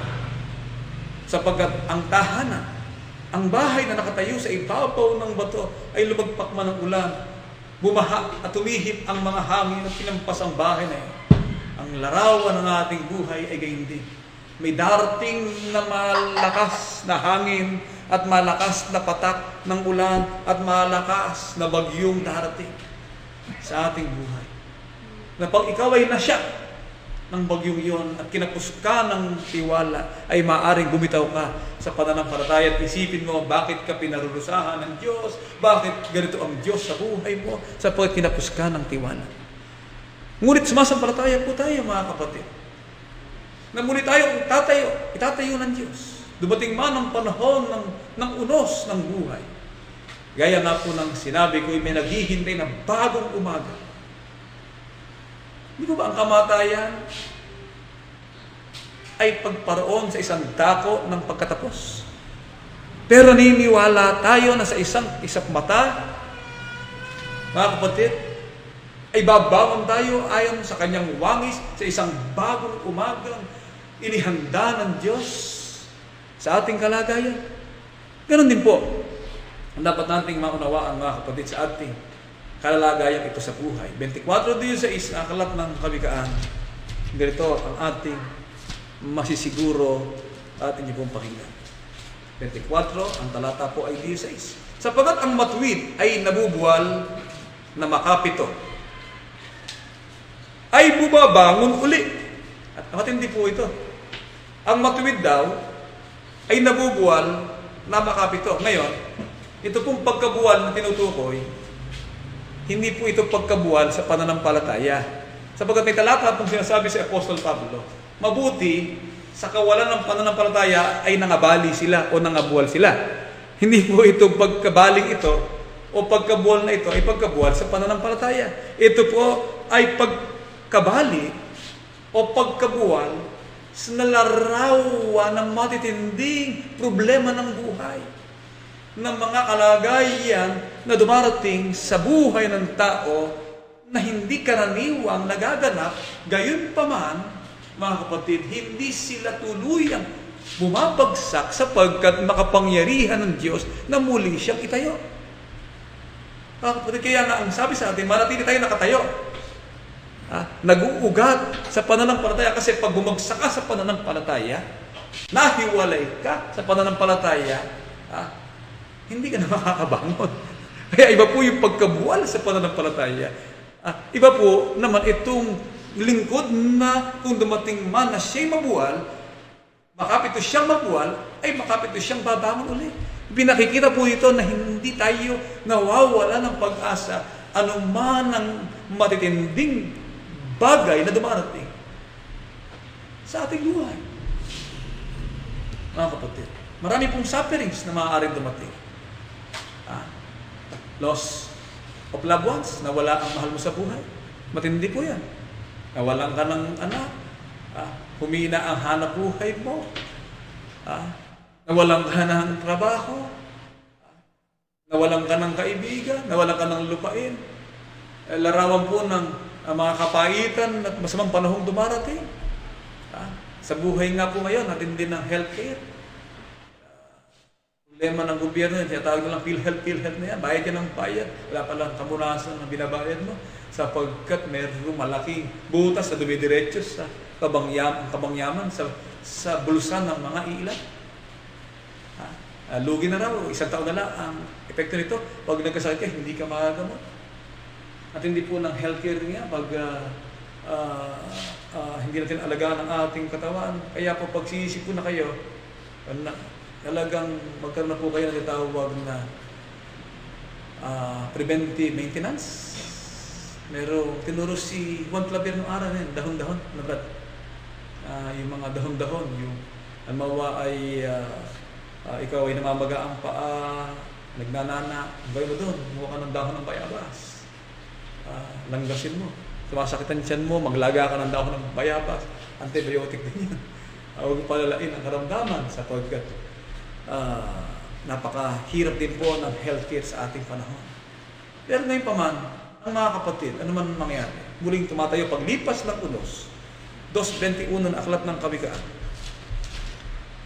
Sapagkat di sila babayaan ng Diyos. Sapagkat ang matuwid ay tatahan sa lupain. 2:21. At ang sakdal ay mamamalagi roon. Yan ang katunayan na kung tayo po'y sakdal, mamamalagi po tayo roon. Ang matuwid ay tatahan sa lupain. Ano yung lupain tinutukoy? Lupain ng katwiran. Bukid ng Diyos. Kaya, mga kapatid, isang bagay lang ang ating nais hilingin. O isa, sa tuwid-tuwid na ng ating pasalamat. Sa tuwid tayo mananalangin sa Diyos, sa tuwid tayo po ay dudulog sa Diyos, sa tuwid tayo po ay hihibig sa Diyos, sa tuwid tayo magpapasalamat sa Diyos, isang bagay lang ang sa lahat ng bagay na ating hinihiling. Marami tayong kahilingan, di ba? Good health, good life. Part yan, hindi naman natin iiwasan dahil anak ka ng Diyos eh. Anak ka ng Diyos, papayag ba ang Diyos na maging miserable buhay mo? Anak ka ng Diyos eh. Kinakailangan magkaroon po tayo ng tinatawag na ang buhay na konbinyente. Hindi masama po yan. Hindi namang nangahulugan na naghahangad ka ng buhay na konbinyente, nagpapayaman ka. Kapatid, iba naman mong salitang nagkapayaman sa nagsisikap na umunlad sa pamagitan ng konbinyenteng pamumuhay. Hindi po masama, mga kapatid. Gayun pa man kung meron po tayo yung nais hilingin sa marami nating kahilingan sapagkat tayo po yung mga taong puno ng maraming kahilingan. Katulad ng ating ginagawang pasalamat ng ating kapatid na Raquel Manggubat, pamilya ni kapatid na Richard. Anak na si Meron ilang buwan na? Anak pa lang. First week na November. Kala ko, tatayo mo na yung bahay bago mo anak. Natuloy na ba? Itayo yung isang buwan. Busy pa tayo yung mga nagawa. Yun ang pamilya ng kapatid na Richard. Si kapatid na Loyola. Kapatid. Kaya po, sa ating sinasagawang paghiling sa Diyos, meron tayong wish eh. Wish ko lang na hinihiling. Pero si Haring David, bilang propeta, kung meron man tayong dapat na hingin, ay isang bagay. Top of all wishes, natawag na priority. Isang bagay, 27:4 na aklat ng awit, isang bagay ang hiningi ko sa Panginoon na aking hahanapin. Talagang yun ang gusto nating mangyari. Na ako'y makatahan sa bahay ng Panginoon lahat ng makaarawan ng aking buhay. upang malasin ang kagandahan ng Panginoon at mag-usisa sa kanyang templo. Mga kapatid, ito po ang dapat nating panatilihin. Na tayo nakatayo, na nag-uugat sa pananampalataya, sapagat meron tayong isang hiling. Sa kabila na marami tayong hinihingi sa Diyos. Mga pangailangan, pagkapala, kagandahan loob, kabutihan niya sa atin. Ngunit sa ibabaw ng lahat ng yan, meron tayong isang hiling na hinihingi sa Panginoon. Na alin? Na iglesia ng Diyos na buhay tayo. Na ako'y makatahan sa bahay ng Panginoon. Lahat ng kaarawan ng aking buhay upang malasin ang kagandahan ng Panginoon. Napakaganda po ng Panginoon. Ano ang kanyang kagandahan? Ang kagandahan ng kanyang kahabagan. Ang kagandahan ng hindi nauubos niyang kaawaan. Ang kagandahan ng kanyang patnubay na makapito ka mang mabuwal ay makapito kanyang ibabangon. Ang kagandahan ng kanyang mayamang awa at pagkapala at ang kagandahan ng kanyang dakilang pagkapatawa. Sapagkat sinasabi ng Biblia, mapalad ang isang alipin na kung siya may magkasala ay hindi na aariin ng Diyos ang kanyang mga kasalanan. Sa buhay na ito, may mga pagkukulang po tayo. Mga pagkukulang sa laman, mga pagkukulang na hindi ikamamatay, ngunit mapalad daw na hindi na inaari pa ng Diyos ang kanilang mga kasalanan sapagkat naipamamagitan na tayo ng kanyang anak. Na sa pamamagitan ng dugo na ibinuhos, ay tinatakpan ang mga kakulangan iyon para manatili sa atin ang kagandahan ng kanyang mayamang pagkapatawa, ng kanyang mayamang kagandahan loob. Yan ang kagandahan ng Panginoon sa loob ng kanyang tahanan. Tinawag ng Biblia mga anak ng Diyos na buhay, na siyang ugat na ating kinaroroonan, na siyang, ang sabi nga ng Biblia, bahay na natayo sa bato, ang bato na kanlungan, ang malaking bato ng ating tanggulan, ang Diyos ang ugat ng ating buhay at pananampalataya. Mga kapatid, gaya po ng sinabi ko, Diyos ang nagbibigay ng buhay, ng hininga at ng lahat ng bagay. Huwag po tayong matakot sa mga dumarating na hindi tiyak. At huwag din tayong matakot sa dumarating na tiyak na minsan ay nagdudulot ng pangamba sa ating buhay. Sapagkat naniniwala po tayo na hindi sa COVID, hindi sa kahirapan, hindi ang sino mang ibang nilalang, hindi ang mga bagay na kasalukuyan ng may hawak na ating buhay, kundi ang Diyos na nagbibigay nito sapagkat siyang ugat ng ating pagtibay at katatagan ng ating pananampalataya. 37:24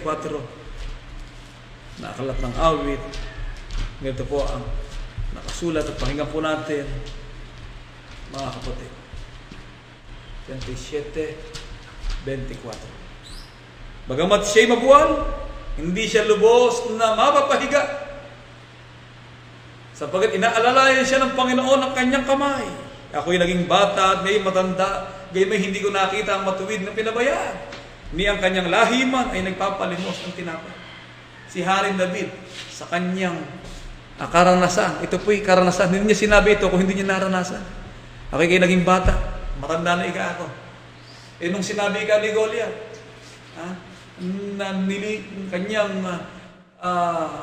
kanyang pinupusok ang pangalan ng buhay na Diyos. Ang sabi ni David, siya lalaban. Bata siya, kalaban ni David, si Goliath. Ang taas ni Goliath, pero natalo si Goliath, kay Goliath. Sa bisa ng kapangyarihan ng Diyos. Si David ay nakaranas din ng malaking problema ng buhay, na ang problema nang galing din hindi lang sa kanya makaaway sa labas, kundi maging kanyang kaaway sa loob. In all fronts, mayroon siyang naging kaaway. Ang iba't ibang mga bansa nakaaway, pero ang pinakamatindi niyang problema ay nagrebelde sa kanya ang kanyang mga anak para kunin ang kaharian. Nilisan niya ang kastilyo, nagtungo siya sa isang safe na lugar sapagkat nakubkob ang kanyang kaharian. Kung titignan, maaari siyang pagtawanan ng mga hari na naging kaaway niya sapagkat nawalan siya ng kapangyarihan. Ngunit ang kapangyarihan ay hindi tuluyang nawala sa kanya, kundi sa mamagitan na kung tawagin po nila sa military strategy ay tactical retreat. Pag-atras na nananalo ay puli niya nakuha ang kanyang kaharian. Ngunit kung nahumantong sa kamatayan ng kanyang anak na nagrebelde sa kanya. Mga kapatid, napakarami po ng problema kinaharap ni David. Siya po ikinanghal na isang rebel soldier na kinamumuhian ng lahat ng mamayan ng Israel. Maliban lang sa kaharian ng Huda o sa lipi ng Huda. Nawalan na siya ng talagang lakas, naubos na ang kanyang mga saserdote, iilan na lang ang kanyang mga tauhan sapagkat siya'y minamanhan ng Haring Saul. Pero in the end of the day, siya ang lumitaw na victorious. Siya ang lumitaw na matagumpay. Kaya sa kabila ng kahirapang iyon ay napalitan ng kaginhawahan. Sa kabila po ng pagkabuwal na iyon, ay inalalayan siya ng Panginoon para makarating na muli sa kapangyarihan na kaloob na mula sa Diyos. Ganon din po ang kalagayan ng bawat iya sa atin. Ang buhay natin ng ups and down. Down. Bagsakan na yun, pero babaan ko ulit. Huwag lang tayo babagsak sa faith. Hindi bali magkagulong-gulong ang buhay po natin. Mga kapatid, mahalaga po ay nakakapit tayo. Kumbaga sa bola, yung bola nasa iyo, ano man ang mangyari, kahit magkagulong-gulong na, magkasugat-sugat ka, kahit magkamudgud-mudgud ka, ang huwag mawawala ay yung pag-asa na nasa atin. Sapagkat ang mapalad na pag-asa na nasa atin, mabawi man ang ating buhay, malagot man ang ating hininga. Sa isang tiyak na panahon ng ating paghihintay, magigising tayo na parang magdamag lamang sa isang bagong umaga na inihanda ng Diyos sa dakilang pagbabagong darating sa ating kalagayan. Mga kapatid, ang ating mga kapatid na naghahanda ng pasalamat, tulad ni Kapay ng Loyola, Manggubat, hindi naman po nawawala sa atin na lagi rin siya natin idalangin sapagkat siya pinagkaroon ng karamdaman, pero sa kanyang paggaling ay minsan ay meron siyang iniisip, hindi mawala-wala sa kanyang isip, matutulog siya, nasa isip pa rin niya, side effect po minsan ng gamot siya. Uminom po kayo na nasa labat. At saka lumanghap din kayo ng mga sariwang bulaklak.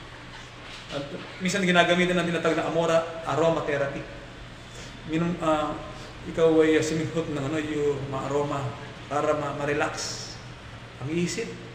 Then meditation ng panalangin.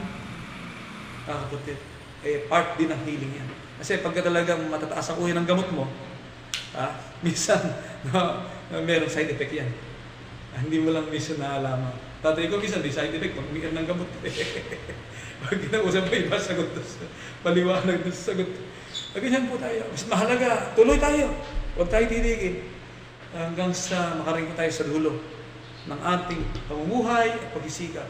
Kapag na Richard naman, isang lumalaking pamilya, ay talagang daman-daman rin po nila yung mga pagpapala ng Diyos, kapag na Raquel sa pagsapit ng kanyang kaarawan.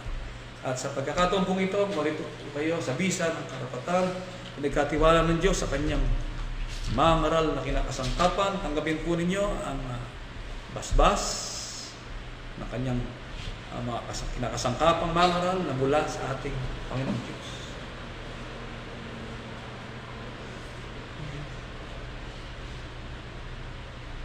Mas kabilis din yung lag na sa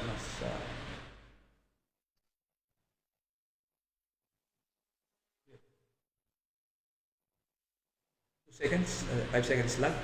Pagpalain nawa kayo ng Panginoon at ingatan kayo. Paliwanagin nawa ng Panginoon ang kanyang mukha sa inyo at mahabag sa inyo. Ilingap nawa ng Panginoon ang kanyang mukha sa inyo at bigyan kayo ng kapayapaan. Amen. Mga kapatid, tayo po ay sama-samang tumindig at tayo po ay mananalangin. Panginoon namin Diyos, amang banal na makapangyarihan sa lahat. Sa mga sandali pong ito, dakilang Ama, matapos na aming mapag-aralan, Panginoong butil ng iyong mga katotohanan. Loobin mo, Panginoon, naway matala ng malalim sa liha ng aming mga puso. Amin pong malakaran at amin pong may sakabuhayan habang pinauutang mo po kami ng buhay. Mga kalakasan. Salamat, Panginoon. Maraming salamat po sa dakilang karapatan at pagkakataon na patuloy mong pinagkakaloob sa bawat tiya sa amin na magampanan namin ang mahalagang bahagi ng aming mga paglilingkod. Niloob mo po na naliwanagan ng mata ng aming mga puso ang iyong mga salita. At ang bagay pong ito ay loobin mong matala sa aklat na kasaysayan ng aming mga buhay. Magsilbing katunayan upang pagdating ng araw ay amin naman pong manahin ang iyong ipinangakong buhay na walang hanggan. Nakilang Ama, yamang itinalaga mo po kami na mabuhay sa daigdig na ito. Pinanganak kami na batbat ng maraming kahirapan. Maaaring magdulot ng matinding kabagabagan at ng kapaitan ng buhay na isang panahon na dumarating sa sangkatauhan at maging sa bawat tiya sa amin na di namin may iiwasan. Ngunit ang mga bagay pong ito ay hindi makakahadlang sa amin upang malimutan namin ang mahalagang katungkulang iyong ibinigay. Ang mahalagang unawa na iyong ipinagkaloob sa isip at sa puso ng bawat iya sa amin.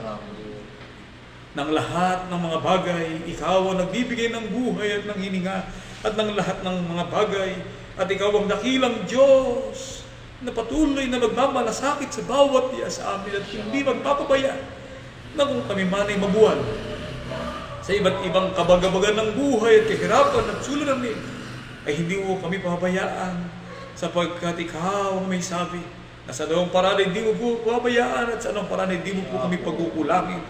Kami man ay mabuwal na makapito ay muli mo kaming ibabangon sa kalagayan ng buhay na aming kinaroroonan. Ngunit ang aming tanging pakiusap, dakilang Ama, loobin mo po na ang minsang pananampalataya ay pinagkaloob po sa bawat diya sa amin ay patuloy naming mapanatilihan.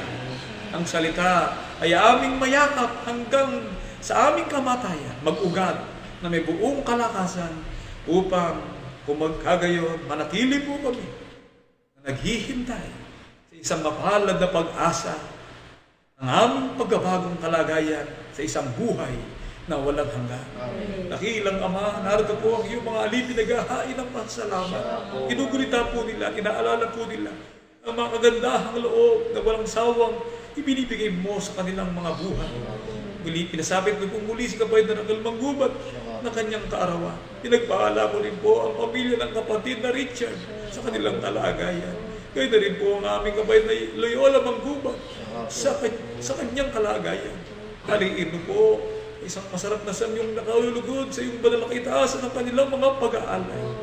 At ang mga bahagi po ito ng aming kabanalang isinasakatuparan na magsilbing tala sa aklat ng kanilang mga buhay na alaala na mananatili magpasawala hanggan upang kung magkagayon, mga alino po kami na kasiyahan namin palagi ang maghain ng mga haing ukol sa Espiritu na nakalulugod sa iyong dakilang paningin. Dakilang Diyos, umaasa po kami lubos sa iyong kapangyarihan na sa aming paghakbang ng aming mga paa sa landas ng kapalarang hindi namin nalalaman sa buhay na kung ano ang mangyayari sa amin ay hindi namin tiyak. Ngunit umaasa kami, Panginoon, sa iyong kapangyarihan na ikaw ang Diyos na tutulong at gagabay sa bawat iya sa amin. Ang isa lang bagay ang aming hinihingi sa iyo na dito na po sana pagwawa kasi ng aming mga hirap na buhay sa loob ng iyong banal na iglesia ng Diyos na buhay. Mamas na namin palagi ang iyong kagandahan. Mag-usisa kami sa kapangyarihan ng iyong banal na templo. At kami po'y mananatiling mga lingkod mo. Mag-aalay at sasamba diyan po sa iyong dakilang harapan. Maasa kami, Panginoon, na dinidinig ko po ang aming mga pakiusap. Nakarating po sa iyong banal na kaitaasan ng aming pamanhig. Maging ang pasasalamat ng iyong mga alipin, naghahandog ng haing pasalamat. At ang lahat ng hinihiling po namin at aming pangalan po lamang at karapatan ng tungutong anak si Yesu Cristo na aming dakilang tagapagligtas. Amen. Amen.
Panginoon, aming Diyos, na kapangyarihan po sa lahat.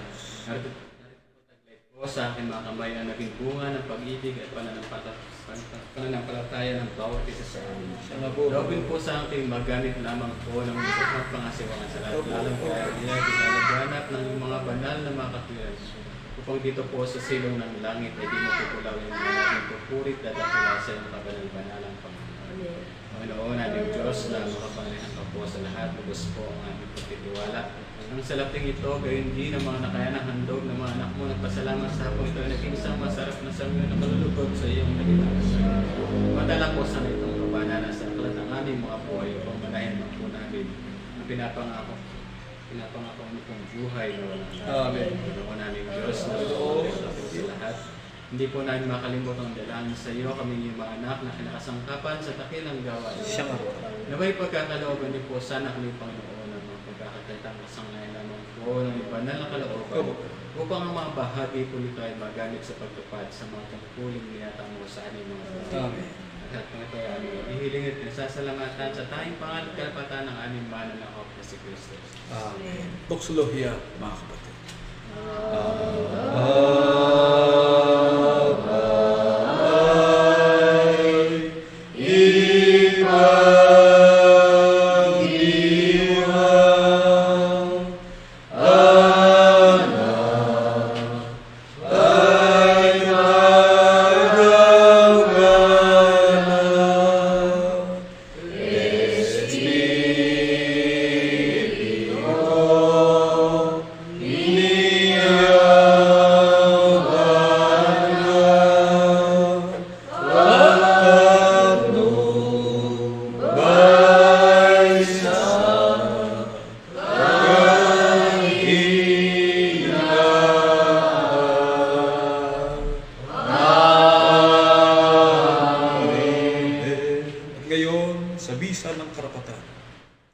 Pinagkatiwala ng Diyos sa kanyang kinakasangkapang mga bangaral, naway tanggapin natin ang wala hanggang pag-ibig ng Diyos Amang sumasa mga langit, ang kanyang biyaya, pagliligtas, kapayapaan, pag-ibig, at ang pakikilakip ng kanyang banal na Espiritu na maghari sa ating mga puso, wala ngayon at magpakailanman.